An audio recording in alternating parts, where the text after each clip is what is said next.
ಸೇರ್ಕೊಳ್ಳೋದಕ್ಕೆ ಕಾಂಗ್ರೆಸ್ನ ನಾಯಕ. ಆದರೆ ಆತ ಹರಿಬಿಟ್ಟ ಒಂದೇ ಒಂದು ವಿಡಿಯೋ ಸೋಷಿಯಲ್ ಮೀಡಿಯಾದಲ್ಲಿ ಬೆಂಕಿ ಹಚ್ಚಿದೆ. ವಕ್ಫ್ ಬಿಲ್ ವಿರುದ್ಧ ಸಿಡಿದೆದ್ದವ ಊರೂರಲ್ಲಿ ಹೆಣ ಉರುಳಿಸಿ ಅಂತ ಕರೆ ಕೊಟ್ಟಿದ್ದಾನೆ. प्रोटेस्टा करने से सीएम को देने से क्या आगे फायदा नहीं है। चलाओ मरो जान की आहुति देना, बस्सा जलाना, ट्रेना जलाना। ವಕ್ಫ್ ಬಿಲ್ಗೆ ವಿರೋಧ ಬೆಂಕಿ ಹಚ್ಚಲು ಕೊಟ್ಟ ಕರೆ. ಒಂದೂರಲ್ಲಿ ಸಾಯಬೇಕಂತೆ 8 ರಿಂದ 10 ಜನ. ವಕ್ಫ್ ಬಿಲ್ಗೆ ಕೇಂದ್ರ ಸರ್ಕಾರ ತಿದ್ದುಪಡಿ ತಂದಿದ್ದು ದೇಶಾದ್ಯಂತ ದೊಡ್ಡ ಚರ್ಚೆ ಆಗ್ತಿದೆ. ಕೆಲವರಂತೂ ಕೇಂದ್ರದ ನಿರ್ಧಾರಕ್ಕೆ ಉರಿದುರಿದು ಬೀಳುತ್ತಿದ್ದಾರೆ. ಇದರ ಬೆನ್ನಲ್ಲೇ ಈಗ ಕಾಂಗ್ರೆಸ್ ಸದಸ್ಯನೊಬ್ಬ ಬೆಂಕಿ ಹಚ್ಚೋ ಹೇಳಿಕೆ ಕೊಟ್ಟಿದ್ದಾನೆ. ಪ್ರತಿಭಟನೆ ಮಾಡೋದ್ರಿಂದ ಏನೂ ಆಗಲ್ಲ, ಬಸ್ಸು ಟ್ರೈನ್ಗೆ ಬೆಂಕಿ ಇಡಿ, ಯುವಕರು ಬೀದಿಗಿಳಿದು ಗಲಾಟೆ ಮಾಡಿ, ಪ್ರತಿ ಊರಲ್ಲೂ ಏನಿಲ್ಲ ಅಂದ್ರೂ 8 ರಿಂದ 10 ಜನ ಸಾಯಬೇಕು ಅಂತ ದಂಗೆ ಏಳೋ ಹೇಳಿಕೆ ನೀಡಿದ್ದಾನೆ. ಹೆಸರು ಅಹ್ಮದ್ ಕಬೀರ್ ಖಾನ್ ಅಂತ.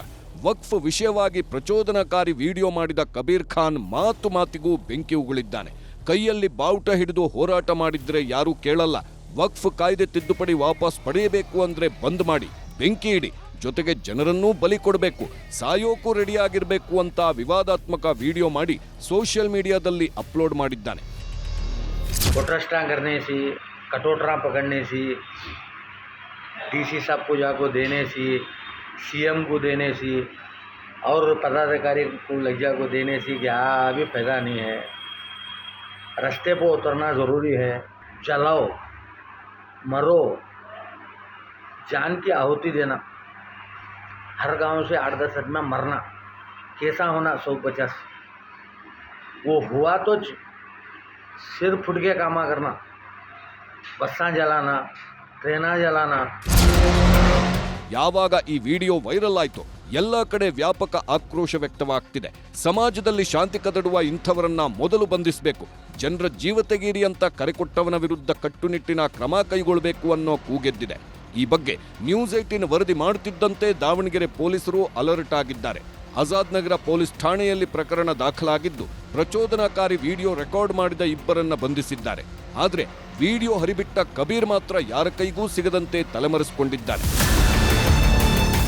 ಯಾವಾಗ ಕಬೀರ್ ಖಾನ್ನನ್ನ ಬಿಟ್ಟು ಆತನ ಜೊತೆಗಿದ್ದವರನ್ನ ಮಾತ್ರ ಅರೆಸ್ಟ್ ಮಾಡಿದ್ರು, ಸ್ಥಳೀಯರು ಆಕ್ರೋಶ ವ್ಯಕ್ತಪಡಿಸುತ್ತಿದ್ದಾರೆ. ಕಾಂಗ್ರೆಸ್ ನಾಯಕರ ಒತ್ತಡಕ್ಕೆ ಮಣಿದು ಕಬೀರ್ನನ್ನ ಲಾಕ್ ಮಾಡ್ತಿಲ್ವಾ ಅಂತ ಗುಸುಗುಸು ಮಾತಾಡ್ತಿದ್ದಾರೆ. ಸಂಜಯ್, ನ್ಯೂಸ್ 18 ದಾವಣಗೆರೆ. ಕನ್ನಡಿಗರ ನೆಚ್ಚಿನ ನ್ಯೂಸ್ 18 ಕನ್ನಡ ಈಗ ವಾಟ್ಸ್ಆಪ್ನಲ್ಲೂ ಲಭ್ಯ. ಕರ್ನಾಟಕ, ದೇಶ ವಿದೇಶಗಳ 360 ಡಿಗ್ರಿ ಸುದ್ದಿಯ ವಿವರಗಳನ್ನ ನಿಮ್ಮ ಕೈ ಬೆರಳುಗಳಲ್ಲೇ ಪಡಿಲಿಕ್ಕೆ ಈ QR ಕೋಡ್ ಅನ್ನ ಸ್ಕ್ಯಾನ್ ಮಾಡಿ, ನಮ್ಮ ಚಾನಲ್ ಫಾಲೋ ಮಾಡಿ, ನೋಟಿಫಿಕೇಶನ್ ಆನ್ ಮಾಡಿ.